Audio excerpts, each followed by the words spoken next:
हरे कृष्णा कृष्ण कृष्ण हरे हरे, हरे राम राम राम हरे हरे। सभी भक्तों का स्वागत है आज के भागवत कथा में। तो कल हम चर्चा कर रहे थे कैसे राधानाथ महाराज जो है हमें शिक्षण दे रहे हैं कि हर परिस्थिति में जो है हमें भक्ति करते रहना है। और कल हमने सुना कि कैसे भक्ति में हम क्या कर रहे हैं उससे ज्यादा जरूरी है कि हम जो भी कर रहे हैं तो किस भावना से कर रहे हैं, और जिस भावना से करते हुए हमें ये ध्यान रहना चाहिए हम क्यों कर रहे हैं, वो हमें जो है भगवान की प्रसन्नता के लिए। संसिद्धिर हरितोषणम जो श्रीमद् भागवतम में आता है। और इसके लिए जो हमें भक्ति करने के लिए हमारा सबसे मुख्य अंग है वो है संग, भक्तों के संग में रहना। तो देखिए, भक्तों के संग में रहने का लाभ ऐसा है कि अगर किसी भक्त के जीवन में कोई कठिनाई भी आ रही है, मतलब शायद कोई किसी कारणवश कोई नियम नहीं पालन कर पा रहा है या किसी कारणवश उससे जप नहीं हो रहा है, लेकिन अगर वो भक्तों के संग में रहेगा तो भक्तों का संग इतना शक्तिशाली है कि धीरे धीरे जो है वो सबसे उत्तम श्रेणी के भक्ति के स्तर पर आ सकता है। अर्थात वो 4 नियमों का पालन कर सकता है और उसका जो माला नहीं हो रहा था, जप नहीं हो रहा था, वो भी हो सकता है। तो भक्तों का संग बहुत महत्वपूर्ण है। हर एक भक्त को ये जानना है, जीवन में कुछ भी हो जाए भक्तों का संग हाथ में से नहीं जाना चाहिए, छूटना नहीं चाहिए। तो प्रभुपाद भी अगर आप देखें, हम जो भागवतम तात्पर्य पढ़ रहे हैं, प्रभुपाद स्पष्ट बता रहे हैं कि सबसे महत्वपूर्ण चीज जीवन में, पूरी दुनिया में, प्रभुपाद बोलते पूरे वर्ल्ड में, पूरी दुनिया में सबसे महत्वपूर्ण चीज क्या है? जब भक्तों के संग में रहेंगे तो हम निश्चित रूप से सही मार्ग में रहेंगे, क्योंकि भक्त हमें हमेशा सही मार्गदर्शन करते रहेंगे।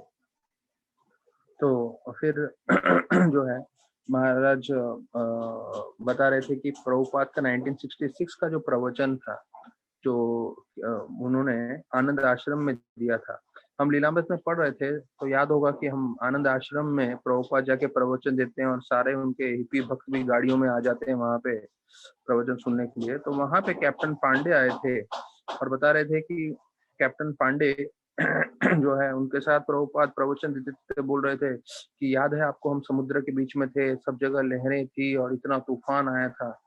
और कैप्टन पांडे बता रहे थे लेकिन मैं आप लोगों को ऐसे तूफान की अवस्था में भी सही जगह ले जा रहा था, मतलब आप लोगों को अमेरिका की ओर लेके जा रहा था। तो प्रभुपाद उसमें बताते हैं प्रवचन में कि हमें भी अपने जीवन में जो है जैसे कैप्टन पांडे जी जो शिप चला रहे थे, वो कंपास और जो है नेविगेशनल बुक्स जो उनकी किताबें हैं उसके हिसाब से हमें सही ओर लेके जा रहे थे, अर्थात तट की ओर लेके जा रहे थे। तो वैसे ही भक्त को अपने जीवन में जो है भगवत धाम जाने के लिए हमारे जीवन में भले ही कितने ही तूफान आते रहे, पर इस तूफान के बीच में भी हमें जो है शास्त्र, भक्तों का संग जो है उसको अपनाते हुए जो है हमें अपना जीवन आगे प्रवाह करना चाहिए। तो प्रभुपाद बता रहे थे ये सब सिर्फ किताबें होने से हमारा लाभ नहीं होगा, हमें इन किताबों का आश्रय लेना है और हमें जो है पूरी तरह से उसको ध्यान पूर्वक पढ़ना है, तब जाके जो है हम इसमें तरक्की करेंगे। तो अधिकांश समय हमें लगता है कि देखिए हमारा थोड़ा बहुत माला हो रहा है, हम जो है भक्तों के संग में थोड़ा प्रवचन सुन रहे हैं, तो हमारी भक्ति का जीवन चल रहा है। पर हमें समझना चाहिए कि परीक्षा तब आएगी जब विकट परिस्थिति आएगी, तो विकट परिस्थिति में क्या हम भक्ति कर पाएंगे क्या? तो इसके लिए जो है अति आवश्यक है कि हम पूरी तरह से आश्रय लें। तो अभी महाराज जो है वो बता रहे थे 10 भक्तों का 10 उदाहरण दे रहे थे कैसे जो है मुश्किल परिस्थितियों में उन्होंने भक्ति की। हाँ, और जब मुश्किल की परिस्थिति आती है तब भगवान अपने आप को, अगर कोई भक्त आश्रय लेता है तो भगवान अपने आप को उपलब्ध बना देते हैं, भगवान उनके साथ आदान प्रदान करते हैं। तो पहला तो उन्होंने ये श्लोक सुनाया था कुंती महारानी का, विपद शांत तत्शाश्वत तत्र तत्र जगत गुरु भवता दर्शनम स्यात् अपुनः भवर दर्शनम। तो देखिए, विपत्तियों के समय में वो बोल रहे हैं अगर हम भगवान का स्मरण करेंगे तो इस स्मरण से क्या होगा? अपुनः भव दर्शनम, मुझे पुनः जन्म लेने की आवश्यकता नहीं पड़ेगी। तो विपत्ति है या संपत्ति है, दोनों परिस्थिति में हमें जो है हमेशा भगवान का चिंतन करते रहना चाहिए। मुझे याद है एक हमारे मंदिर के काउंसलर हैं, वो जो है ये कुंती महारानी का श्लोक कंठस्थ करके गए और ऑल्टर में राधा गोपीनाथ जी के सामने खड़े हो गए और जो है उन्होंने आधा श्लोक बोला, विपद शांता तत्, और इतना श्लोक बोल के उनका मन में इच्छा ये थी कि मैं भी भगवान के सामने जाके विपत्ति मांगू। हाँ, और वो काउंसलर ने ये श्लोक बोला और फिर बोला नहीं नहीं, गोपीनाथ को बोला नहीं, मुझे विपत्ति नहीं चाहिए। मतलब उनको लगा कि मैं भगवान के सामने विपत्ति मांग रहा हूँ और वो कुंती महारानी थी जो विपत्ति मांग रही हैं और विपत्ति आते हुए भी उनको भक्ति कर पाई। पर हमारा कोई गारंटी नहीं है कि अगर हम पे इतनी विपत्ति आई जिससे हम संभाल नहीं सके तो हम कृष्ण भक्ति कर पाएंगे। तो काउंसलर बोला नहीं नहीं, मैं अपना प्रार्थना वापस लेता हूँ, मुझे विपत्ति नहीं चाहिए, क्योंकि गोपीनाथ तो सब कुछ देने के लिए तैयार है। कोई विपत्ति मांगेगा तो विपत्ति भी दे सकते हैं। तो महाराज बोल रहे हैं कि जब कुंती महारानी बोल रही थी, वो कविता के हिसाब से उन्होंने ये रचना नहीं की थी। उनका पति मर गया था जवानी में, उनका सबसे बड़ा बेटा कर्ण वो मर गया था। तो एक पत्नी के लिए उसके पति का देहांत होना, पुत्र का देहांत होना, तो सोच सकते हैं कितना मुश्किल की परिस्थिति होगी। और फिर बाकी उनके जो 5 पुत्र है उनको हमेशा ही जो है जीवन का खतरा था। तो उसके साथ वो जो है ये प्रार्थना कर रहे हैं कि मुझे फिर भी विपत्ति चाहिए। क्यों? क्योंकि इस विपत्तियों में मैं आपका स्मरण कर सकती हूँ, मैं आपको ध्यान कर सकती हूँ और आपको ध्यान करने से मुझे पुनर्जन्म नहीं लेना पड़ेगा। तो महाराज बता रहे थे हमें जो है कुंती महारानी का जो है अनुकरण नहीं करना है, हम अनुकरण नहीं कर सकते, कॉपी नहीं कर सकते हम उनको, क्योंकि वो बहुत महान भक्त हैं। हमें अपने स्तर के हिसाब से भक्ति करना है, क्योंकि हमारे स्तर पे क्या है, माया हमें आलसी बना देती है। तो बोलते हैं कंप्लेसेंट, महाराज बोल रहे थे कि हम लोग आलसी बन जाते हैं।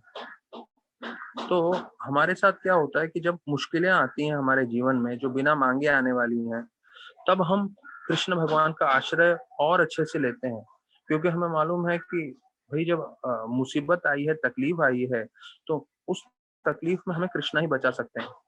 तो उस तरह से हमें उस मुसीबत के लिए रुकना नहीं है। अब कुंती महारानी का स्तर इतना ऊंचा है, वो साक्षात कृष्ण भगवान की मासी जैसी लगती हैं और वो साक्षात उन्होंने कृष्ण भगवान को देखा हुआ है, उस समय की बात चल रही है। पर हमारे लिए जब विपत्ति आए तब हमें कृष्ण का आश्रय लेना चाहिए। और उससे ज्यादा महत्वपूर्ण ये है कि हम हर पल रोज हम जितना हो सके कृष्ण का आश्रय लें। तो ये जो है माया हमें लेने नहीं देती। माया जो है अभक्तों को बोलती है भगवान को शरणागत करने की जरूरत नहीं है, और भक्तों को बोलती है अभी शरणागत करने की जरूरत नहीं है, भविष्य में करिएगा। तो माया हमें भी बेवकूफ बनाती है, भक्तों को जो 16 माला कर रहे हैं उसको बोलती है आज जो है इतनी आतुरता से भक्ति करने की जरूरत नहीं है, आश्रय लेने की जरूरत नहीं है, भविष्य में आप आश्रय लीजिएगा। तो ऐसे माया हमें भी मूर्ख बनाती है और सबसे ज्यादा हमें जो है आलसी बनाती है, जिससे हम पूरी तरह से आश्रय ना लें। तो महाराज का सार ये था कुंती महारानी की प्रार्थनाओं से कि हम जैसे साधका जो हैं, जो भक्त हैं, उन्हें हर पल जो है भगवान का आश्रय लेना चाहिए पूरी तीव्रता से।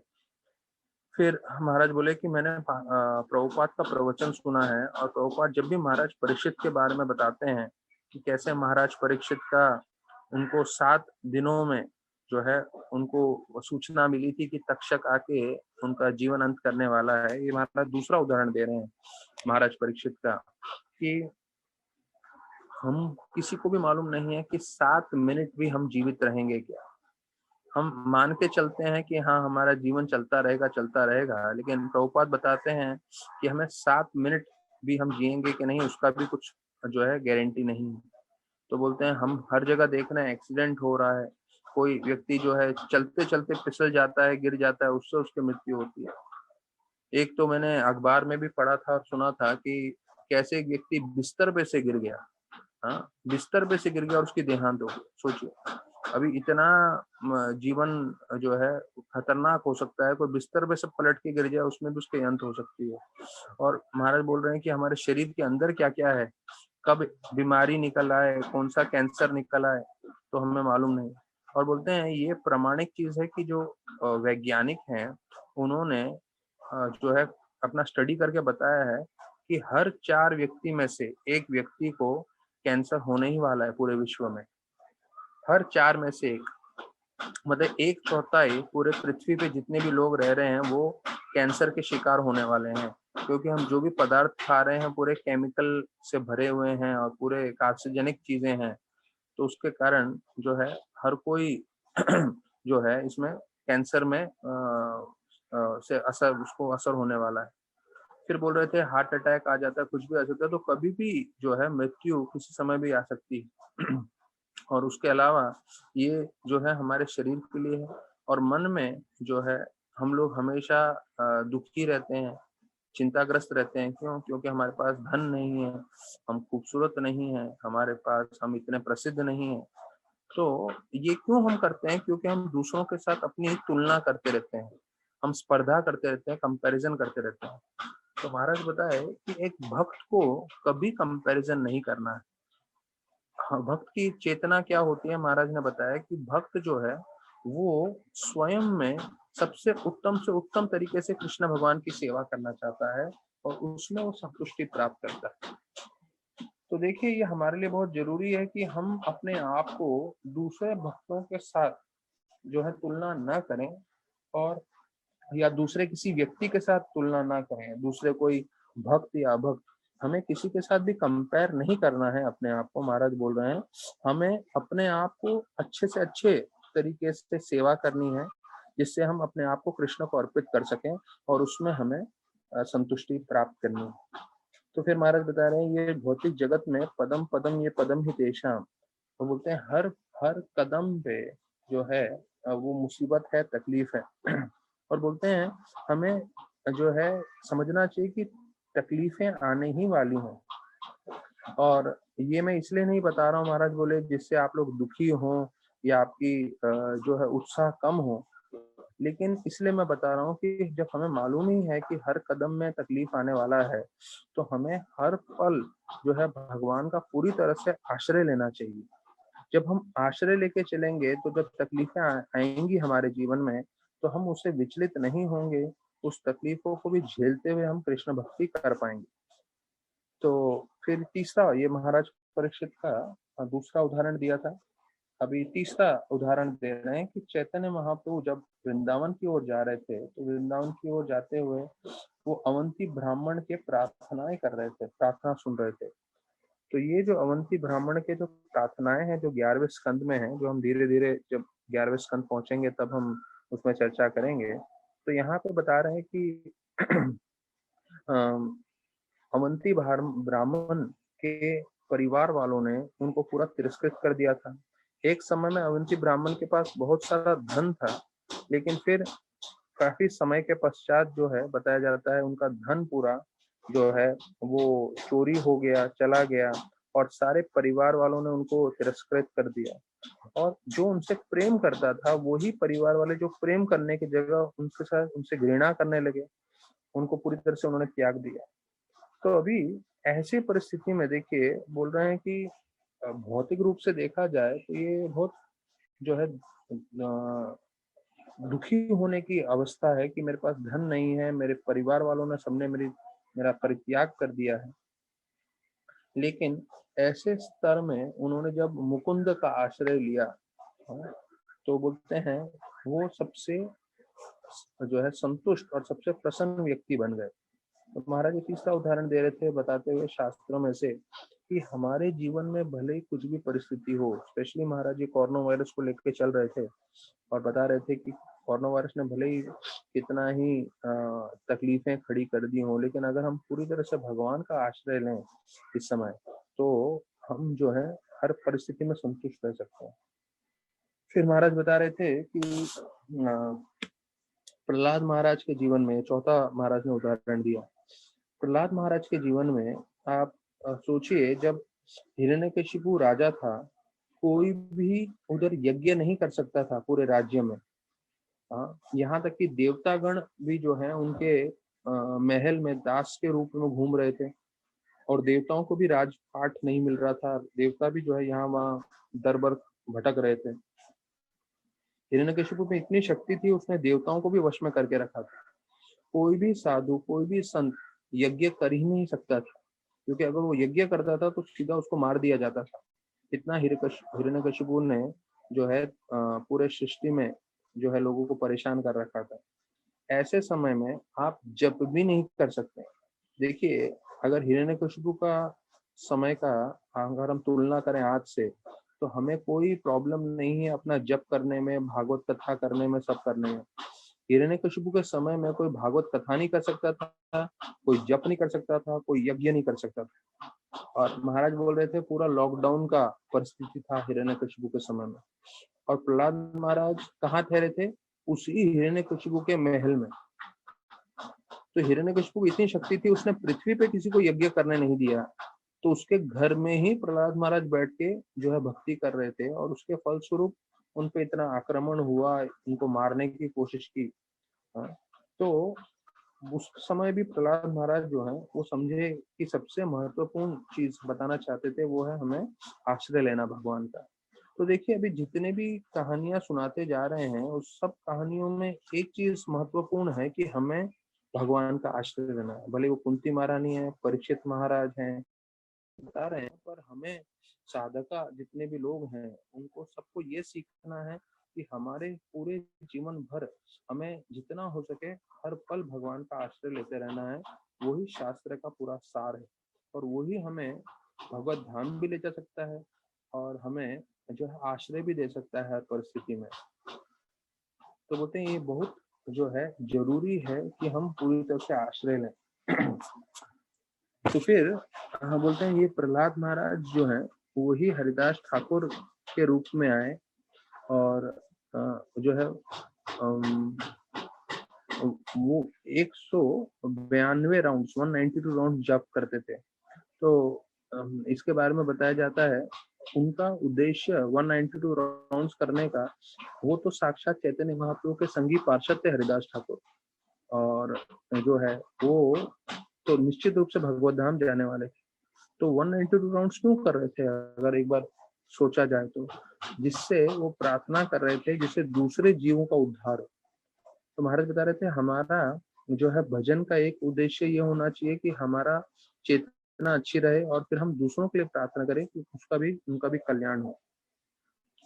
तो फिर बताया जाता है शिवास आंगन में चैतन्य महाप्रभु और उनके जितने भी पार्षद थे वो लोगों को मदद करने के लिए भविष्य में जो है वो लोग सब साथ में मिलकर कीर्तन करते थे, साथ में वो लोग जप करते थे, साथ में वो भागवतम चर्चा करते थे। और उनका उद्देश्य ये था कि हम, क्योंकि ये तो चैतन्य महाप्रभु के पार्षद थे, वो साक्षात चैतन्य महाप्रभु को कीर्तन करते हुए देख रहे थे शिवा सांगन में, तो उनका तो उद्धार निश्चित रूप से है, वो साक्षात भगवान को देख रहे थे। लेकिन फिर भी जैसे चैतन्य महाप्रभु ने एक बार उनको बोला कि हम लोग पूरा रात बर्बाद कर रहे हैं सोने में, तो हमें सोना नहीं चाहिए। तो सारे सारे भक्तगण बोलने लगे हाँ हाँ महाप्रभु आप सही बोल रहे हैं, हमें सोना नहीं चाहिए, तो हम लोग रात भर भी कीर्तन करेंगे। महाप्रभु ने बताया तो सारे भक्तगण पूरे उत्साहित रात जो है वो कीर्तन करने में लग गए। तो महाराज बता रहे थे उनका उद्देश्य अभी यही था कि जितने भी जीव हैं उनका उद्धार हो सके, और उनके उद्धार के लिए ये यहाँ पे जो है संकीर्तन कर रहे थे, भागवत सुन रहे थे। फिर बोलते हैं अद्वैत आचार्य जो है ये महाविष्णु के अवतार हैं। तो बोलते हैं वो गंगा के तट पर बैठकर जो है शालिग्राम की सेवा करते थे, और शालिग्राम जी को तुलसी अर्पण करते थे, गंगा अर्पण करते थे, और अश्रुधारा आंखों से बहाते बहाते इतनी तीव्रता से प्रार्थना करते थे भगवान को प्रकट होने के लिए। किसके लिए? जिससे लोगों का उद्धार हो सके। अब देखिए जो शुद्ध भक्त होते हैं, शुद्ध भक्त का आप जीवन शैली देखें, वो इतनी तपस्या कर रहे हैं, इतनी प्रार्थना कर रहे हैं, किसके लिए? लोगों के उद्धार के लिए। भले आप अभी देखें तो विराधनाथ महाराज जैसे व्यक्ति जो हम इतना जर्नी होम सुन रहे हैं, उनका एक शुद्ध भक्त हैं वो, और पूरे 50 साल से उन्होंने शुद्ध भक्ति साल की उम्र में भी जो है पूरी तरह से प्रचार कर रहे हैं, लोगों को भक्ति से जोड़ रहे हैं, लोगों के उद्धार के लिए। प्रभुपाद जो है अगर वो वृंदावन से नहीं जाते थे, सन्यासी बन चुके थे, शुद्ध भक्त थे, वो वहां से भगवतधाम जाते थे, लेकिन फिर उन्होंने 1965 में वो है वृंदावन छोड़ा और 12 साल पूरे विश्व का जो है 10 बार परिक्रमा किया और 108 मंदिर उन्होंने खड़े कर दिए लोगों के उद्धार के लिए। और अभी अद्वैत आचार्य का हम उदाहरण देख रहे हैं। अद्वैत आचार्य जो है वो भी लोगों के उद्धार के लिए जो है प्रार्थना कर रहे हैं और उनके वो तो स्वयं महाविष्णु हैं, उनको उनको कोई आपत्ति नहीं है। वो तो सिर्फ जो है आते हैं भौतिक जगत में लोगों के उद्धार के लिए और ऐसे रूप में वो आते हुए प्रार्थना कर रहे थे कृष्ण भगवान से कि आप अवतरित हों। और बोलते हैं शालिग्राम जो विष्णु भगवान से भिन्न नहीं है, उस शालिग्राम की जो है वो पूजा कर रहे थे गंगा और तुलसी से, और उनका उद्देश्य ये था कि भगवान अवतरित होकर लोगों का उद्धार करें। तो फिर ये बता रहे हैं कि कैसे, ये छठा उदाहरण देते हुए महाराज बोले कि कैसे जो महान भक्त होते हैं उनके हृदय में करुणा रहती है हम सब के लिए, और जितने लोग जो भक्ति में नहीं है उनके लिए कि उनका उद्धार कैसे होगा। फिर जो है सातवां उदाहरण देते हुए बोले कि जब पहला संकीर्तन हुआ, तो पहला संकीर्तन नवद्वीप में हुआ, तब उस समय मुसलमान राजा थे जिनका नाम चांद काजी था, और ये चांद काजी बताया जाता है कमसा के अवतार थे। और चांद काजी ने मृदंग को तोड़ दिया था और उन्होंने जो है भक्तों की बहुत पिटाई की थी, और उन्होंने हजारों उनके सैनिकों को लगा रखा था पूरे नवद्वीप और बाकी सब जगह पे कि कोई भी संकीर्तन करते हुए नहीं मिलना चाहिए, जप नहीं करते हुए तो उसको पूरी तरह से लूट लिया जाएगा, उसका जो है घर से निकाल दिया जाएगा और उसकी पिटाई करके जेल में डाल दिया जाएगा। तो महाराज बता रहे थे फिर से एक लॉकडाउन की परिस्थिति में थे जहाँ पे कोई भक्ति भी नहीं कर पा रहा था, लेकिन जो है चैतन्य महाप्रभु ने ऐसी परिस्थिति में बताया कि चलो हम पहला जो है नाम संकीर्तन करते हैं। तो महात्मा गांधी जी ने जो मूवमेंट निकाला जिसमें उन्होंने बोला कि हाँ हम लोग सब साथ में मिलके करते हैं, सिविल डिसोबीडियंस मूवमेंट करके। तो वो बोलते हैं जो पहला ये जो मूवमेंट था जो वो चैतन्य महाप्रभु ने निकाला था संकीर्तन के लिए, और उसमें सारे के सारे नवद्वीपवासी आ गए थे और सब चांद काजी के घर तक कीर्तन करते हुए गए। तो ये बता रहे हैं कि देखिए ऐसी परिस्थिति में जहाँ पे कोई जप नहीं कर सकता था, और उस समय वास्तविक रूप में हम लोग सिर्फ सुन रहे हैं 500 साल पहले, लेकिन अगर आप कोई नवद्वीप में होता था तो ना कोई जप कर पाता था, ना भागवतम पढ़ पाता था, ना सुन पाता था, इतना तकलीफ करके रखा। फिर महाराज ने आठवां उदाहरण दिया गजेंद्र का, कि गजेंद्र भी वैसी विकट परिस्थिति में थे, लेकिन जब उन्होंने अभी आश्रय लिया भगवान का तो भगवान स्वयं प्रकट हुए और उनको जो है मगरमच्छ के जो है दांतों से जो उसको पकड़ के रखा था अपने मुख में, तो उसका उनका वध करके उनका उद्धार किया। तो देखिए ये पूरे जो है भागवतम में और पूरे शास्त्रों में एक चीज हमेशा आ रहा है कि अगर विकट परिस्थिति में या दूसरे भी परिस्थिति में अगर हम पूरी तरह से भगवान का आश्रय लें तो उस आश्रय से हमें हमेशा कृपा प्राप्त होगा। फिर महाराज बोलते हैं हरिदास ठाकुर जो है उनका जीवन देखेंगे जो नामाचार्य है, मतलब उनको नामाचार्य बताया गया है, और महाराज ये भी बताते हैं कि क्यों उनको नामाचार्य बताया गया है। और 192 राउंड्स कर रहे थे वो एक कारण है, पर उससे ज्यादा महत्वपूर्ण कारण है कि उन्होंने अपने जीवन में ये जो चैतन्य महाप्रभु का शिक्षण है त्रणादपि सुनिचेना तरोरपि सहिष्णुना अमानि नामा लेना कीर्तन वो पूरी तरह से अपनाया। दूसरे कई महाप्रभु के भक्त थे जो काफी बताया जाता है स्कॉलर थे, काफी उन्होंने जो है शास्त्रों में पढ़ाई लिखाई किया था। सर्वभौमा भट्टाचार्य है, रूप गोस्वामी है, लेकिन वह नामाचार्य हरिदास ठाकुर को बताया क्यों, क्योंकि वो इस श्लोक को अपने जीवन में अपनाए। जो इस श्लोक को अपने जीवन में अपनाएगा वो महाप्रभु को बहुत प्रिय होगा, और ये मंत्र हमें भगवत धाम लेके जा सकता है कि हम हमेशा नम्र रहें, सहनशील रहें और हमेशा भक्तों के दास अनुदास बने रहें। तो बोलते हैं उनके जीवन में शुरुआत से हरिदास ठाकुर के जीवन में तकलीफें ही तकलीफें थी। जब वो बेनापोल में थे तो ये अभी बांग्लादेश में है वो जगह। तो बोलते हैं वहां पे रामचंद्र खान जो उधर का राजा जैसा था, तो वो उनको उनका नाम खराब करना चाहते थे। उनको जो है बतलाना चाहते थे कि वो उनका चरित्र ठीक नहीं है, और ऐसा सोचते हुए उन्होंने वैश्या को भेज दिया था उनके पास। लेकिन हरिदास ठाकुर ऐसे परिस्थिति में भी जो है प्रचार का सोच रहे थे। वो सोच रहे थे कम से कम रामचंद्र खान जो मेरे साथ करना चाहता है वो ठीक है, लेकिन कम से कम इस वैश्या का तो मैं उद्धार कर दूं। और फिर 3 रात को उसने वहां पे उसको बुला के उसके साथ जो है उसको बोला बैठ के आप जब सुनो। और जब सुनते सुनते तीसरी रात को पूरा का पूरा उसका उद्धार हो गया। फिर वो एक महान वैष्णव बन गए। तो आप प्रभुपाद के तात्पर्य में देखेंगे तो बोलते हैं ये वैश्य को जो है हरिदास ठाकुर ने शिक्षण दिया कि आप जो है आपने जो गलत तरीके से जितना भी धन एकत्रित किया है वो आप ब्राह्मणों में मंदिरों में बांट दीजिए, और फिर मेरी ही कुटिया में यहाँ पे आके रहिए, तुलसी की सेवा करिए और नाम जप करिए, तो उससे आपका पूरी तरह से उद्धार हो जाएगा। और वो वैश्य बताया जाता है सब कुछ अपना धन इत्यादि बांट कर आ गई, यहाँ तक कि उसने कुछ नहीं रखा, और वो इस कुटिया में आके जप करने लगी, और हरिदास ठाकुर वहां से निकल गए। और जब उधर के गांव वालों को मालूम चला कि एक ऐसी औरत आई है जो इतना रोज 192 राउंड जप कर रही है और इतना ये कर रहे हैं, तो लोग जो है उनके लिए आके भोजन ला के देने लगे। और जब साधुओं को मालूम चला कि इतना जो है 192 राउंड्स करने वाली इतनी महान वैष्णव आ गई है, तो वो आके मिलने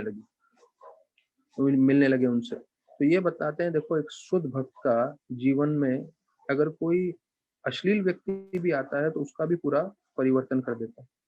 फिर दूसरा उदाहरण दे रहे थे, सप्तग्राम में जब जाते हैं तो उधर जो है हिरण्य और गोवर्धन मजूमदार के निरीक्षण में वो वहां रह रहे थे। बलराम आचार्य ये सब महान भक्त के बीच में वो रह रहे थे, और वहां पे जब एक बार उनको बुलाया गया जहाँ कथा चल रही थी, तो वहाँ कथा में बोलने लगे कि हरिनाम की इतनी महिमा है कि आपके सब पाप नष्ट कर सकता है हरिनाम। जो हम हरे कृष्णा कृष्ण कृष्ण हरे हरे, हरे राम राम राम हरे हरे, जब ये हरिनाम की हम जप करते हैं तो बोलते हैं हरिनाम में इतनी शक्ति है कि जो है पूरे के पूरे हमारे पाप नष्ट कर सकते हैं।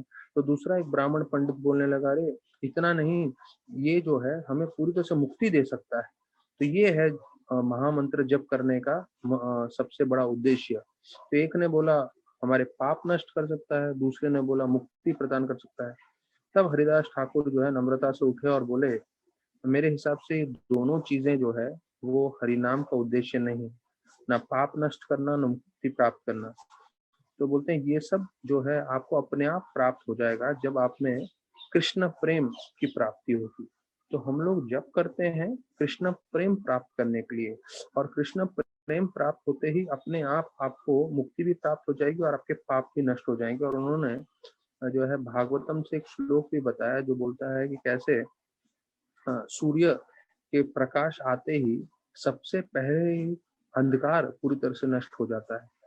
या कोहरम जो होता है, कोहरम मतलब जो ठंडी में जो आता है सुबह सुबह के समय में, तो वो पूरी तरह से नष्ट हो जाता है, पूरी तरह से गायब हो जाता है सूरज की पहली किरणें पड़ते ही।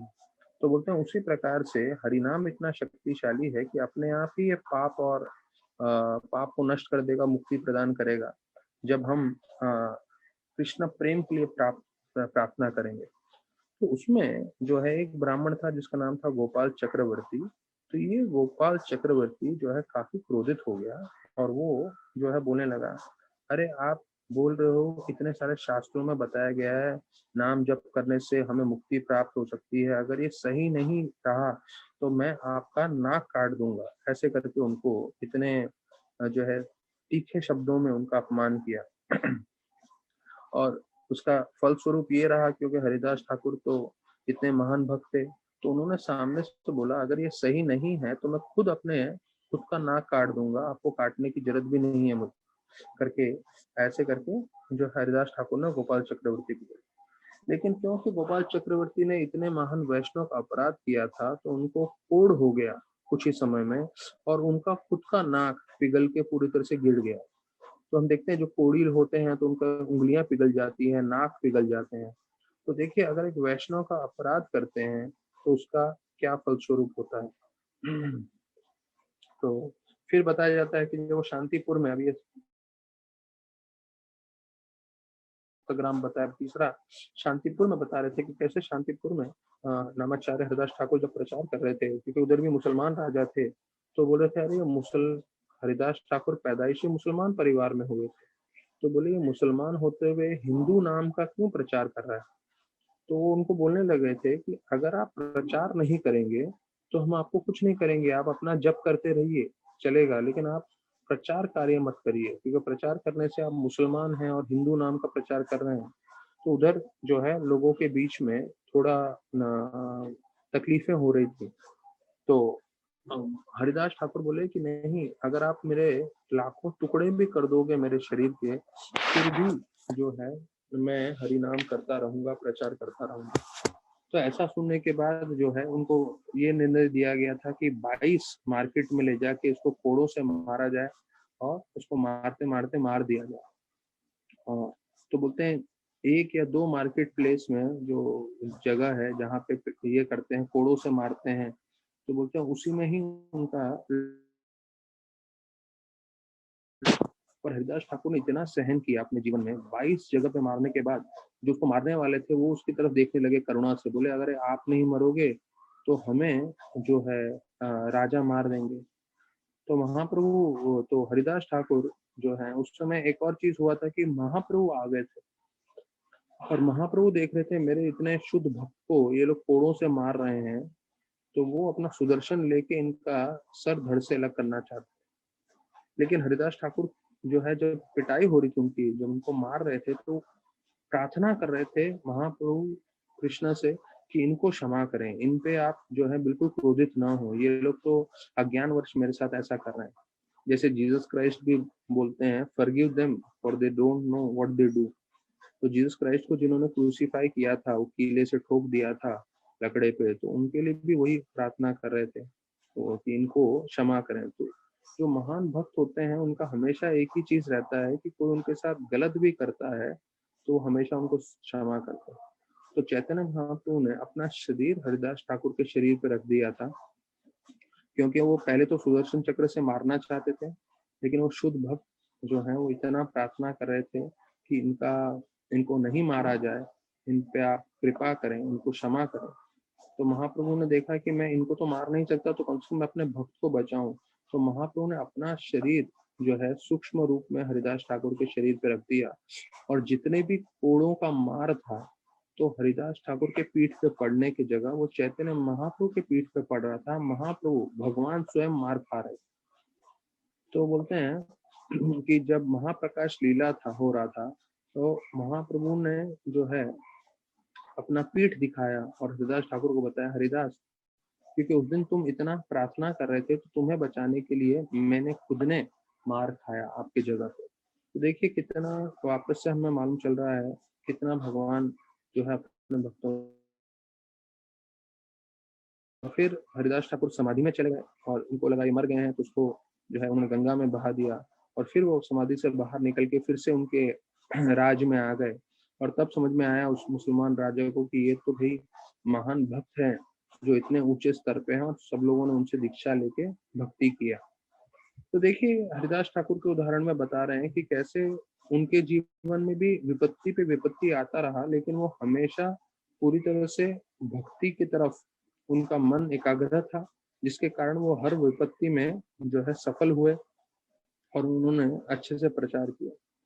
तो अभी बता रहे हैं कि ये तो ना ईश्वरपुरी ने जब दीक्षा दे रहे थे तो दो श्लोक को, एक तो है हरे नाम हरे नाम हरे नाम एवं केवलम, कि हरि नाम ही जो है उद्धार है इस कलयुग में। और दूसरा जो कलयुग है वो क्या है, कलयुग का स्वभाव क्या है, ये 12वें स्कंद भागवतम में से श्लोक बताया है कि कले दोषो निधिराजन अस्ति एको महागुण। तो कलयुग जो है पूरे दोषों का समुद्र है, और इसमें एक ही अच्छा गुण है कि जो इस कलयुग के समय में हरिनाम कर लेगा तो उसका उद्धार हो सकता है। तो महाराज बता रहे थे, देखिए अगर हम बम्बई में हैं और समझ लीजिए जून जुलाई का महीना चल रहा है, तो आप कभी भी बरसात जो है वो आप मान सकते हैं कभी भी आ सकता है। तो बोलते हैं वैसे ही ये कलयुग का प्रभाव है। तो महाराज बोल रहे हैं कि मैं जहाँ चिकागो में रहा हूँ, रह रहा हूँ, अभी मैं प्रवचन दे रहा हूँ, तो बोल रहे हैं यहाँ पे तूफानी ठंडी चल रही है, पूरा बर्फ गिर रहा है। बोलते हैं जहाँ मैं बैठा हूँ मैं खिड़की से बाहर देख सकता हूँ कि बर्फ गिर रहे हैं, पूरा बर्फ का चादर फैला हुआ है। तो बोल रहे हैं आप कहीं पे भी रहिए पृथ्वी पे, भले आप मुंबई में हो, अमेरिका में हो, हमेशा ये जो है वातावरण का जो है तकलीफें और परेशानी रहती है। उसी प्रकार से कलयुग मतलब हमेशा ऐसा पेंडेमिक डिजीज, मतलब ये बीमारियां पूरी तरह से फैली रहेंगी।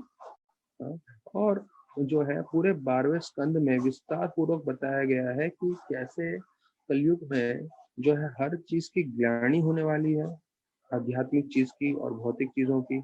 और इसमें जो है हर तरह से हर जीव को तकलीफ होने वाला है। तो वो पूरा बता रहे थे विस्तार पूर्वक। प्रभुपाद जो है न्यू वृंदावन में जब आए थे तो कैसे ये 12वें स्कंद के ऊपर प्रभुपाद एक एक चीजों के ऊपर एक एक जो कलयुग के प्रभाव हैं, कलयुग के लक्षण हैं, तो उसमें वो बता रहे थे कि जैसे विवाह होगा कलयुग में तो ज्यादा समय टिकने वाला नहीं है। लोग जो है एक दूसरे को छोड़ देंगे, और विवाह का मुख्य कारण वो लोग देखेंगे वो है सौंदर्य एक दूसरे का। तो ये सब जो है 12वें स्कंद में विस्तार में बताया गया है। तो बोलते हैं लेकिन इसमें एक ही कलयुग में जो है महत्वपूर्ण चीज है कि जो बुद्धिमान व्यक्ति है, हाँ, वो चैतन्य महाप्रभु का सिखाया हुआ संकीर्तन आंदोलन में भाग लेगा और वो अपना जीवन सार्थक करेगा। तो प्रभुपाद ने अभी ये जो है वो बहुत सबसे महत्वपूर्ण चीज बताया। बोलते हैं अगर हम सारे भक्त एक साधना बरोबर करें और साधना के साथ हमारा सदाचार मतलब हमारा आचरण, अगर ये दो चीज करें तो हम किसी को भी कृष्ण भक्ति देने के लिए सक्षम रह सकते हैं। एक है साधना, दूसरा है हमारा सदाचार, हमारा चरित्र, हमारा बिहेवियर। ये दो चीजों पे हमें पूरी तरह से ध्यान रखना है कि हम साधना बिल्कुल अच्छे से करें और साधना के साथ हमारा चरित्र एकदम शुद्ध रहे। अगर ये दो चीजें साफ रहेंगी तो बताया जाता है हम किसी को भी कृष्ण भक्ति दे सकते हैं। तो फिर अंत में जो है 10वां जो है पॉइंट राधानाथ महाराज बोले कि ये रास बिहारी मंदिर जो है खड़ा हुआ है, उसे उसके लिए इतना संघर्ष जो है प्रभुपाद को देखना पड़ा। और बोले कि ये संघर्ष जो है प्रभुपाद ने जो देखा वो हम सबके लिए जो है एक सीखने योग्य शिक्षण है। जैसे वो बोले थे जब रास बिहारी का मंदिर बनाना चाहते थे तो जो पड़ोसी थे, जो गवर्नमेंट थी, और जो बेच रहे थे ये जमीन उनको, सब लोगों ने इतनी तकलीफें की। उस समय 1970 की बात है। वो जो जगह था जू इस्कॉन का वो पूरा एक जंगल के समान था, बीमारियां थी, भक्तों को मलेरिया हो रहा था, उधर चूहे और सांप और ये सब थे जंगल के बीच में, और इतना झगड़ा और वो सब हो रहा था। लेकिन उसके बीच भी जो है प्रभुपाद ने ये मंदिर स्थापना कर दी। तो बोलते हैं हम प्रभुपाद के जीवन में देख सकते हैं कि कैसे उन्होंने जो है शास्त्र और आचार्य जो शिक्षण दे रहे हैं वो दोनों उनके जीवन में हमको दिख रहा है। मतलब हमें क्या, हम जब जो भक्ति करते हैं तो हमें रोल मॉडल चाहिए होता है। रोल मॉडल मतलब कि हाँ हमने भक्ति के बारे में सुना है कि हाँ ऐसे भक्ति करना चाहिए, पर हम देखना चाहते हैं कि ऐसे कोई भक्त जो तीव्रता से हर परिस्थिति में भक्ति कर सके। तो वो हम देखते हैं प्रभुपाद के जीवन में कि प्रभुपाद जो है 70 साल की उम्र में जो है पूरे विश्व में प्रचार कर रहे थे, और इतनी सारी चुनौतियों के साथ उन्होंने जो है पूरा समय प्रचार करते रहे, और उन्होंने मंदिर खड़े किए, भक्तों को पूरी तरह से सक्षम बनाया। और प्रभुपाद जो है अंतिम में बताया कि जाने से पहले प्रभुपाद बोले कि अगर आप मुझे प्रेम करते हो, you can show your love towards me by how you cooperate. मतलब आप कैसे जो है अपने एक दूसरों के साथ कैसे प्रेम व्यवहार करते हो, उससे मालूम चलेगा कि आप मुझसे कितना प्रेम करते हो।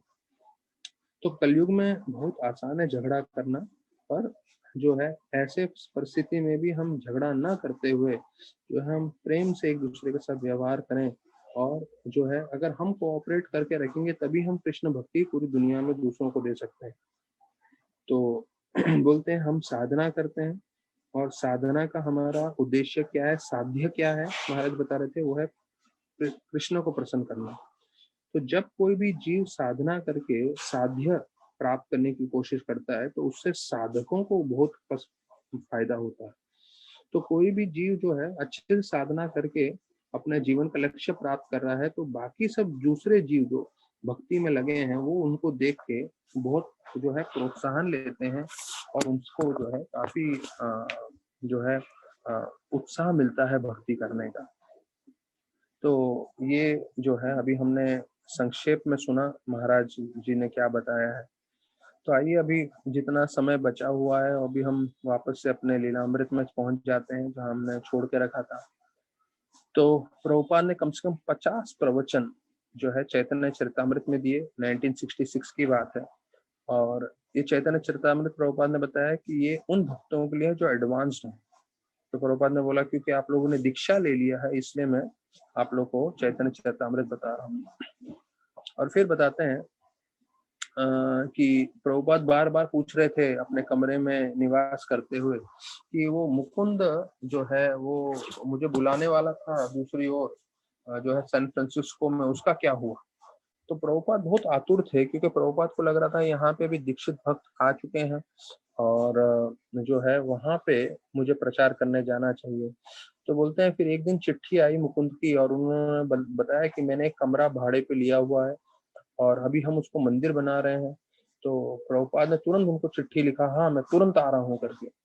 तो प्रभुपाद मुकुंद बताते हैं उस चिट्ठी में कि यहाँ पे भी हजारों की संख्या में युवा लड़के हैं जो हमारे आस पड़ोस में रहते हैं, और ये समय आ रहा है जब युवा पीढ़ियों में बदलाव आने वाला है। तो यहाँ तक कि मुकुंद प्रभु ने प्रभुपाद के लिए एक मंत्रा रॉक डांस ऐसे जगह प्रभुपाद का कार्यक्रम भी रखा था, और बोल रहे थे प्रभुपाद जब आप आओगे यहाँ पे कीर्तन करोगे तो ये सभी लोगों को जो है आकर्षित करेगा। अभी मुकुंद ने प्रभुपाद के लिए प्लेन टिकट भी भेजा था उस चिट्ठी के साथ, और उसमें था कि जब भी आप आना चाहें आपको सिर्फ जो है तारीख भरना है और तारीख भर के आप उस जो है उस प्लेन में आ सकते हैं। तो अभी बताया जाता है अभी ये प्लेन टिकट भी भेज दिया, मतलब वो पूरी तरह से निश्चित थे कि प्रभुपाद को आना चाहिए। तो कई जो है प्रभुपाद के जो शिष्य थे वो स्वीकार करने को तैयार ही नहीं थे कि प्रभुपाद जा सकते हैं। उनको लगा अरे ये जो हरे राम हरे कृष्ण है वो सैन फ्रांसिस्को से मैं कैसे पहुंचेगा, ये न्यूयॉर्क में ही ठीक है। और उनको लग रहा था कि वो लोग अच्छे से ध्यान नहीं रख पाएंगे जैसे हम लोग प्रभुपाद का ध्यान रख पा रहे हैं, और ये लोग संगीतकार लोग हैं वो लोग कैसे सम्मान दे पाएंगे और प्रभुपाद का जो है कथा सुनेंगे क्या, जप करेंगे। तो ऐसा सबके मन में प्रश्न था। वहां पे प्रिंटिंग प्रेस नहीं है, वहां पे बैक टू गॉडेड मैगजीन नहीं चल रहा है, और प्रभुपाद को ये छोड़ के जाने की क्या आवश्यकता है, और उनकी आसक्ति भी हो गई थी। और दूसरा उनके मन में प्रश्न आ रहा था प्रभुपाद चले जाएंगे तो हमारा क्या होगा, हम आध्यात्मिक भक्ति कैसे कर पाएंगे। तो ये सब चीजों के बीच में प्रभुपाद जो है फिर भी स्थिर थे, नहीं मुझे सैन फ्रांसिस्को जाना ही है, और अभी न्यूयॉर्क में आप लोग को मैंने इतना प्रचार किया है, अभी आप लोग अपने तरह से भक्ति करिए। तो एक न्यूयॉर्क के नहीं थे प्रभुपाद, किसके थे, कृष्ण के। तो जहाँ कृष्ण उनको ले जाना चाहते थे तो प्रभुपाद हमेशा तैयार रहते थे जाने के लिए। तो प्रभुपाद पूरी तरह से उनकी आसक्ति कहीं पे नहीं थी, और वो कहीं भी कृष्ण का नाम का प्रचार करने के लिए तैयार थे। तो ब्रह्मानंद याद करते हुए बोलते हैं कि मुझे तो इतना झटका लग गया कि हम सोच भी नहीं सकते थे कि प्रभुपाद कभी हमें छोड़ के जा सकते हैं, और हमें लगा था कि पूरा जीवन भर इस्कॉन भक्ति ये सब न्यूयॉर्क में ही रहेगा और कहीं जाने वाला नहीं है। लेकिन अभी समय आ गया था जब वो पूरी विश्व में फैलने वाला है।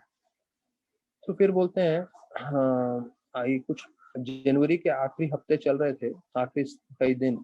तो प्रभुपाद के शिष्य ने पूरा प्रभुपाद का पैकिंग करना चालू किया। प्रभुपाद के लिए किताब विताब जो है उनके जो भागवतम ट्रांसलेट करते थे और वो सब तो पूरी तरह से पैक कर दिया। और एक रणछोड़ करके भक्त था जो टॉम्स्किन स्क्वायर पार्क से जुड़ा था उनके साथ, तो उसने कैसे वैसे करके पैसे इकट्ठे कर लिए और उसने उसी प्लेन में जो है अपना टिकट निकाल लिया। तो भक्तों ने बोला हाँ ये ठीक रहेगा, ये रणछोड़ जो है प्रभुपाद का सेवक बन के जा सकता है और वो वहां पे उनके साथ रह सकता है और उनको मदद कर सकता है। तो प्रभुपाद जो है खुद आए और देखे और बोले कि हाँ जो मेरी कई किताबें हैं मैं यहीं छोड़ रहा हूँ, और कीर्तनानंद को बोला कि मेरे कमरे का तुम ध्यान रखोगे और तुम इन सब चीजों का जो है निरीक्षण करना। और अभी प्रभुपाद ने न्यूयॉर्क में हरे कृष्णा आंदोलन प्रारंभ कर दिया था। कई लड़के लड़कियां सिंसियर थे। अभी जो है प्रभुपाद जो है उसको आगे ले जाना चाहते थे और यही उद्देश्य से प्रभुपाद वृंदावन छोड़े थे, अमेरिका आए थे। तो मिश्रा जी का जो है देखा था उन्होंने कि ये मायावादी है पर इसके पास इतना बड़ा बिल्डिंग है, हमारे पास कुछ भी नहीं है, और तो वो उद्देश्य से वो प्रचार करना चाहते थे और इस्कॉन के लिए भी जो है वो ज्यादा से ज्यादा चीजें प्राप्त करना चाहते थे।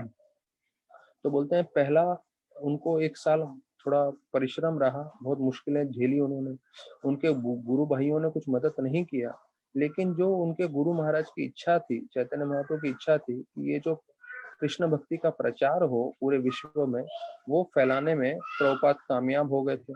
और अभी जो है वो इसको आगे और ले जाना चाहते थे और कई जो है उनके शिष्य जो है पूरा का पूरा पगार जो है डोनेशन दे रहे थे, फुल पगार यहाँ पे बढ़ाने के लिए। तो अभी जो है हमने दूसरा स्कंद जो है समाप्त किया है लीलामृत का, अभी हम तीसरे स्कंद पे आ रहे हैं जहाँ प्रभुपाद फ्लाइट पकड़ के जो है सैन फ्रांसिस्को आ रहे हैं, न्यूयॉर्क में स्थापना कर चुके हैं, कई दीक्षित भक्त हैं, एक सेंटर आ चुका है, अभी प्रभुपाद दूसरे सेंटर के लिए निकलने वाले हैं और ये तीसरा स्कंद लीलामृत का जो है वो हम कल के प्रवचन में प्रारंभ करेंगे।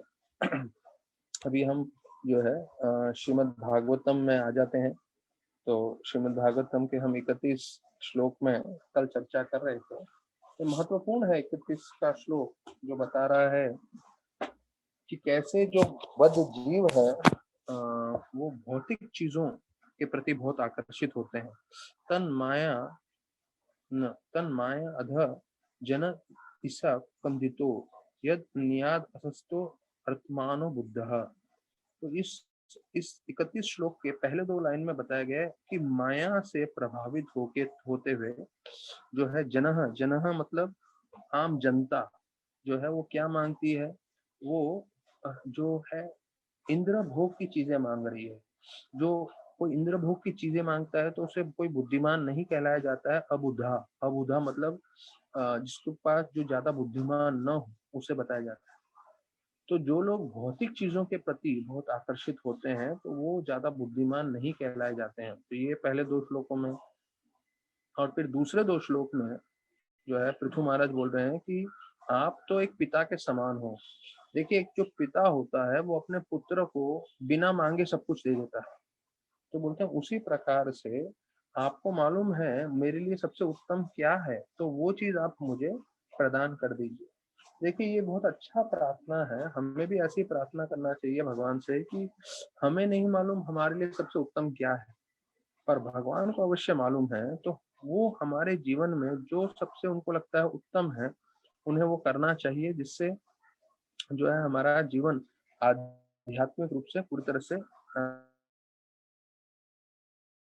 आध्यात्मिक रूप से जो है हमारे जीवन में हम आगे बढ़ सकें। तो अब ये प्रभुपाद तात्पर्य में बताते हैं 31 श्लोक में, the good son has faith that the father knows best how.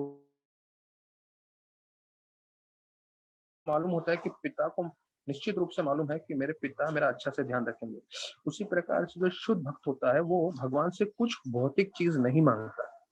मैं दोहराऊंगा ये लाइन, शायद थोड़े भक्तों को झटका लगेगा उनको लगेगा प्रभु ऐसा क्यों बोल रहे हैं। मैं नहीं बोल रहा हूँ, प्रभुपाद बोल रहे हैं। एक शुद्ध भक्त भगवान से कुछ भी भौतिक चीज नहीं मांगता, और यहाँ तक कि प्रभुपाद तो बोलते हैं वो आध्यात्मिक चीज भी नहीं मांगता। वो पूरी तरह से भगवान को शरणागत हो जाता है और वो चाहता है कि भगवान जो है पूरी तरह से नियंत्रण करें उनका जीवन। और यही चीज गीता में भी बताया गया है, अहम तो हम सर्व पापेभ्यो मोक्षामि मा। तो एक पिता को मालूम है बेटे की क्या-क्या ज़रूरतें हैं और वो बिना माँगे, बेटा माँगे उससे पहले ही पिताजी जो हैं सब उनकी जो ज़रूरत की चीज़ें हैं वो उनको दे देता है। तो उसी प्रकार से भगवान को मालूम है जीव को क्या चाहिए और वो बिना माँगे वो सब चीज़ें दे सकते हैं जीव को। तो जीव को क्या करना है, ना भौतिक चीज़ माँगनी है, ना आध्यात्मिक चीज़ माँगनी है। पूरी तरह से जैसे हमने महाराज के इतने अच्छे प्रवचन में सुना कल और आज में, कि पूरी तरह से हमें हमेशा शरणागत होना चाहिए, भगवान की सेवा और भगवान की भक्ति करते हुए हमें तत्पर रहना चाहिए। तो the conclusion is that a pure devotee should not aspire for any material benefit from devotional service. तो बोलते हैं हमें जब हम भक्ति कर रहे हैं तो भक्ति करते हुए हमारे मन में कोई भौतिक इच्छा नहीं होनी चाहिए और ये नहीं सोचना चाहिए कि चलो मैं ये भक्ति कर रहा हूँ, इस भक्ति के साथ साथ जो है मुझे भौतिक क्या फायदा होगा, नहीं। हमें वो बिल्कुल दिमाग में नहीं रखना चाहिए। उसको हमेशा भक्त को भगवान की सेवा में लगना चाहिए। ये जीवन का सार्थकता है। जीवन में सबसे ऊंचा पदवी आप प्राप्त कर सकते हैं भगवान की शुद्ध भक्ति करते हुए। तो फिर अब भगवान जो है उनको आशीर्वाद देते हैं। ये आखिरी भाग है 32 से 38 श्लोकों में, ये 20वें अध्याय का। तो भगवान आशीर्वाद दे रहे हैं। अभी तक इतने प्रार्थनाएं सुन ली उन्होंने पृथु महाराज की, अब भगवान बोलने लगते हैं। ये मैत्रेय ऋषि सुना रहे हैं। तो भगवान बोलते हैं कि मैं तुम्हें आशीर्वाद देता हूँ कि आप हमेशा जो है भक्ति में लगे रहें। तो देखिए इतने सारे प्रार्थनाओं का श्रृंखला हो गया और उसमें अभी भगवान जब जाने वाले हैं तो जाने से पहले आशीर्वाद क्या दे रहे हैं कि आप हमेशा भक्ति में लगे रहें। तो हमें भी ध्यान रखना है, अगर हम जीवन भर भक्ति में लगे रहें तो ये सबसे बड़ा आशीर्वाद वैष्णव का, भगवान का हमारे जीवन पे।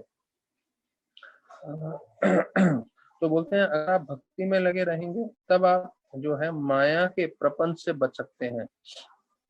one can one cross over the insurmountable illusory and ये जो माया का प्रभाव है जो हम कभी उस पे विजय नहीं प्राप्त कर सकते, लेकिन अगर कोई भक्ति में लगा है तो भक्ति की शक्ति से हम इस पे विजय प्राप्त कर सकते हैं। तो बोलते हैं यही चीज गीता में भी बताया है। भगवान बोलते हैं कि आप माया पे विजय नहीं प्राप्त कर सकते, लेकिन कोई कृष्ण भगवान के आश्रय आ जाए तो कृष्ण भगवान की भक्ति करके कृष्ण भगवान की कृपा से माया पे विजय प्राप्त कर सकते हैं। तो फिर बोलते हैं 7वें अध्याय गीता के 14वें श्लोक में बताया, माम एव ये प्रपद्यन्ते मायामेतां तरन्ति। अगर माया के प्रपंच से बचना है तो उसका एक ही तरीका है, कृष्ण भगवान का आश्रय लेना। और कृष्ण भगवान का हमें ज्यादा से ज्यादा आश्रय लेना है, हर पल लेना है। हम सुबह को जो है अपना जप करते हैं, हम भागवत सुन रहे हैं, लेकिन इसके साथ साथ हमें और अधिक रूप से भगवान का आश्रय हर पल लेना कोशिश करनी चाहिए। तो उससे हम जो है माया के प्रभाव से बच सकते हैं। तो फिर प्रभुपाद अंत कर रहे हैं 32वां श्लोक ये बताते हुए कि जो भक्त होता है वो अपनी भौतिक परिस्थिति के ऊपर ज्यादा ध्यान नहीं देता। तो ये हम सबके लिए बहुत जरूरी है, क्योंकि हम लोगों को लगता है अरे मेरी परिस्थिति कैसी है, मेरे परिवार की परिस्थिति कैसी है और हम लोग किस दिशा में जा रहे हैं। तो प्रभुपाद बोलते हैं भक्त इसके ऊपर चिंता नहीं करता, तो वो स्वर्ग में हो कि नर्क में हो उसको दोनों का कुछ फर्क नहीं पड़ता। वो सिर्फ एक चीज ध्यान रखता है कि मैं भगवान की सेवा कर पा रहा हूँ कि नहीं। ये एक भक्त का जो है मुख्य उद्देश्य होता है। तो देखिए हम लोगों को हमेशा लगता है अरे हमारी परिस्थिति ठीक है नहीं है, तो हमें अपनी परिस्थिति के बारे में चिंतन नहीं करना है। हमें सिर्फ ये ध्यान जो है भगवान की सेवा कर सके। तो अभी 33वें श्लोक में भगवान बोल रहे हैं कि मेरा आपसे एक ही अनुरोध है कि जो मैंने शिक्षण दिया है वो आप अच्छे से पालन करें और आप किसी भी दूसरी गलत चीजों के पीछे, तो मया दिष्टम मतलब अर्थात मैंने जो आप लोग को आदेश दिया है, हाँ मया आदिष्टम, आदिष्टम मतलब ऑर्डर, मैंने आदेश जो दिया है। अर्थात भगवान देखिए हम लोगों को यहाँ पे 4थे स्कंद में से बता रहे हैं कि जो भगवान ने आदेश दिए हैं, अर्थात जो भगवान ने गीता में आदत में सुन रहे हैं, अगर हम उस आदेश को पालन करते रहेंगे और बोल रहे हैं कि हमें किसी और चीज से विचलित नहीं होना चाहिए, not to be misled by anything, मतलब और किसी चीजों से हमें विचलित नहीं होना चाहिए, भगवान ने पूरा शिक्षण दिया है। तो कोई भी ऐसे अपना जीवन व्यतीत करता है तो उसको निश्चित रूप से जो है will always find good Fortune all over the world. मतलब आप दुनिया के किसी भी कोने में जाके रहिए, आपको जो है आपका अहोभाग्य रहेगा। आपको जो है पूरी तरह से आपका कल्याण होगा। मद आदेश करो लोक सर्वत्र सर्वत्र आपनोति शोभनम। शोभनम मतलब है गुड फॉर्चून, आपका जो है अच्छा आपका नसीब हो जाएगा। आप दुनिया के किसी भी कोने में जाए, कब? जब आप भगवान का शिक्षण पूरी तरह से पालन करेंगे और दूसरी किसी चीजों से प्रभावित नहीं होंगे। तो देखिए ये हमारे लिए बहुत लागू होता है कि हम जो गीता भागवत सुन रहे हैं, पालन करने की कोशिश कर रहे हैं, अगर हम जीवन पर्यंत इसको पालन करने में अगर संभव रहते हैं, या जब भी हम पालन कर भी रहे हैं हर एक दिन में भी, तो हमें समझना चाहिए कि हम पूरी तरह से जो है we have all good fortune. हमारा जो है हमें हमारा अहोभाग्य है, हम पे बड़ी कृपा है अगर हम भगवान के शिक्षण को पालन कर रहे हैं तो यहाँ प्रभुपाद तात्पर्य 33 श्लोक में बता रहे हैं कि धार्मिक जीवन के बारे में कृष्ण भगवान ने, विष्णु भगवान ने पूर्ण रूप से इसमें श्लोक में बताया है, जो गीता में भी बोलते हैं 18वें अध्याय 65वें श्लोक में, मन मना भव मद भक्तो, कि आप मेरे बारे में स्मरण करें, मेरे भक्त बने, मेरी भक्ति करें। और ऐसे करते हुए आप बाकी सब धर्मों को और आपके सबके मन में जो विचार है उसको आप परित्याग कर सकते हैं। सर्वधर्मान् परित्यज्य, मतलब अपने मन में जो भी हमारे विचार धारा है उसको पूरी तरह से त्याग करें और माम एकम शरणम व्रज, मतलब पूरी तरह से हम भगवान के शरणागत हों। जो इतने 10 उदाहरण में हमने सुना भागवतम में से और महाप्रभु के भक्त गणों के बीच में और महाप्रभु के जीवन से, अद्वैत आचार्य के जीवन से, कि पूरी तरह से हम भगवान को शरणागत हों और भक्ति करें। तो महाराज प्रभुपाद जो है लास्ट लाइन बोल रहे हैं कि जो भगवान की शिक्षण को पालन करता है, भगवान की शिक्षाओं को अपने जीवन में उतारता है, उनके लिए पूरी दुनिया में सिर्फ खुशहाली ही खुशहाली है। देखिए अगर हमें पूरे जीवन में खुश रहना है, भले ही कोरोना वायरस चल रहा हो, भले ही प्रॉब्लम चल रहा हो, अगर हमें अपने जीवन में खुशी चाहिए, आनंद चाहिए, तो भगवान के शिक्षण को अपने जीवन में उतारना चाहिए। तो ऐसे बोलते हुए मैत्रेय विदुर जी को 34वें श्लोक में बोलते हैं कि भगवान जो है पृथु महाराज के प्रार्थनाओं का बहुत गुणगान करते हैं और उनको आशीर्वाद देते हुए फिर वो वहां से आगे निकल जाते हैं, चले जाते हैं।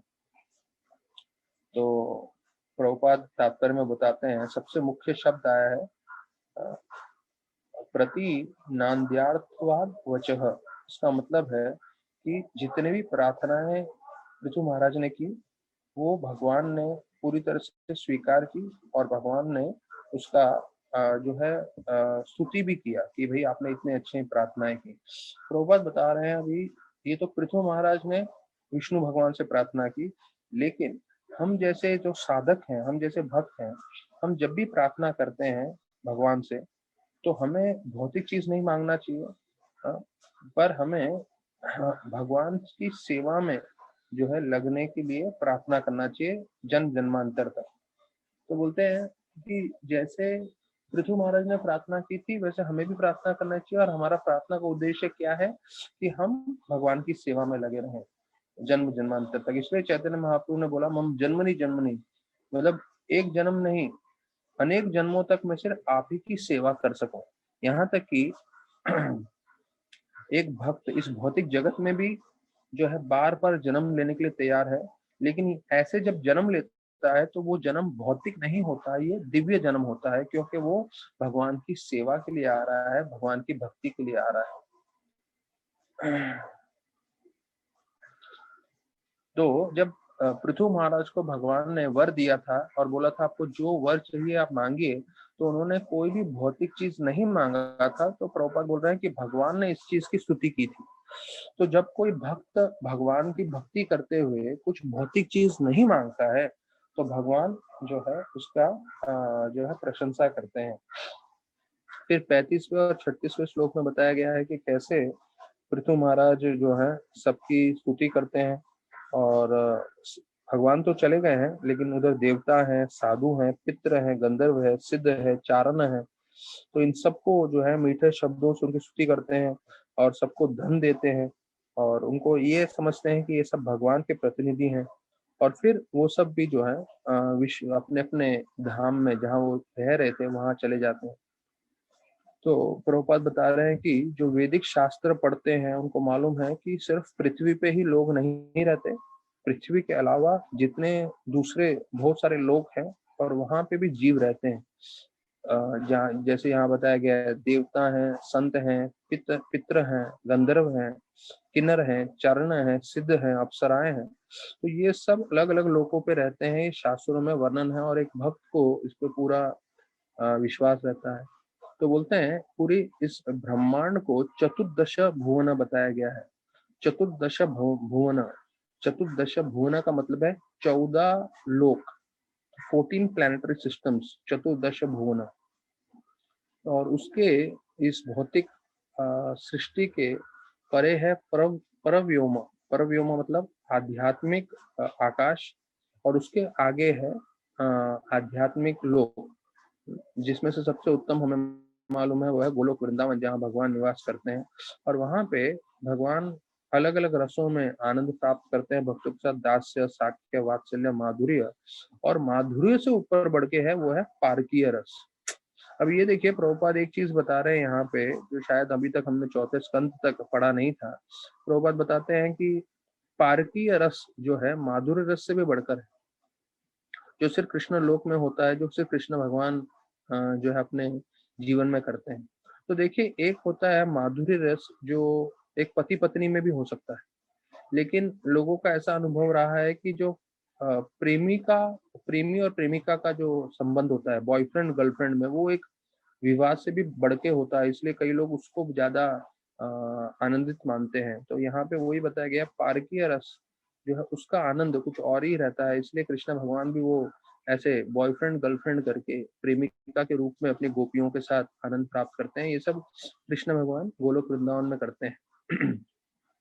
तो बोलते हैं वो वहां पे रहते हैं हमेशा के लिए, लेकिन फिर भी जीवों के उद्धार के लिए वो यहाँ पे प्रभुपाद बताते हैं he expands into trillions of forms. वो जो है अलग अलग रूपों में अवतरित होते हैं। कितने रूपों में अवतरित होते हैं यहाँ पे वापस से वर्णन कर रहे हैं, ट्रिलियंस ऑफ फॉर्म्स। ट्रिलियंस मतलब 1,00,000 करोड़, 1,00,000 करोड़ रूपों में भगवान अवतरित होते हैं। सोचिए इस भौतिक जगत में हमारा उद्धार करने के लिए, जो 1/4 है, तो 3/4 है आध्यात्मिक जगत, तो वो कितना बड़ा होगा हम सोच सकते हैं। तो उस जगह जाने का हमारा उद्देश्य है जिसके लिए हम भक्ति कर रहे हैं। तो जैसे बताया गया है, जो विष्णु भगवान ने बताया कि आप अगर इसका पालन कर रहे हैं भगवान के शिक्षण का, तो आप पृथ्वी पे कहीं पे भी रहें, आपका कल्याण निश्चित होने वाला है, आप सुखी रहेंगे, आप पे पूरा जो है गुड फॉर्चून आने ही वाला है। तो उसी प्रकार से हम ये भक्ति कर रहे हैं, और भक्ति करने का उद्देश्य है वो आध्यात्मिक जगत में जाना, जो इतना विशाल है, जो हम सोच भी नहीं सकते। तो फिर बोलते हैं कि विशेष रूप से वो वृंदावन धाम में आते हैं और गोलोक वृंदावन की लीला करते हैं इस वृंदावन धाम में, भौतिक जगत के, जो जिससे जीव आकर्षित हो सके और फिर वो भगवत धाम आ सके। तो भगवान जो है अभी आध्यात्मिक विष्णु जो है अपने आध्यात्मिक धाम की ओर निकल पड़ते हैं। ये 37वें श्लोक में बताया गया है। तो भगवान का नाम है अच्युत और जीव का नाम है च्युत। च्युत का मतलब जिसका पतन हो सकता है, पर भगवान का कभी पतन नहीं हो सकता। तो कृष्ण का मतलब है वन हु अट्रैक्ट्स एवरीवन। तो जब हम कृष्ण बोलते हैं, कृष्ण मतलब जो सबको आकर्षित करता है, तो जब हम कृष्णा करके शब्द बोलते हैं तो वो भी हमारा मन भी आकर्षित करता है। और बोलते हैं भगवान आए पृथु महाराज के सामने, तो वो शिरोदक्षाय विष्णु के रूप में आए, जो कृष्ण भगवान की एक अंश है। और ये कर्णोदक्षाय विष्णु के दूसरे एक्सपेंशन है, क्योंकि कर्णोदक्षाय विष्णु गर्भोदक्षाय विष्णु के रूप में विस्तरित होते हैं, फिर गर्भोदक्षाय विष्णु शिरोदक्षाय विष्णु के रूप में अवतरित होते हैं। और ऐसा बोल के जो है पृथु महाराज प्रणाम करके सारे सबको प्रणाम करते हुए वो भी अपने महल में वापस प्रवेश करते हैं।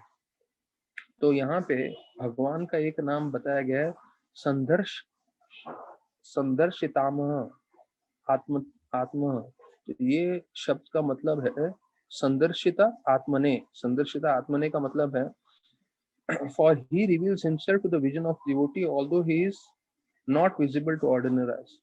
तो संदर्शी आत्मने इसका मतलब है कि भगवान जो है वैसे दिखते नहीं है, लेकिन कोई शुद्ध भक्ति करता है तो भगवान प्रकट हो जाते हैं, भगवान दृष्टि देते हैं जिससे वो देख सके। तो पृथु महाराज क्योंकि इतने अच्छे भक्ति कर रहे थे तो भगवान उनके सामने प्रकट हुए।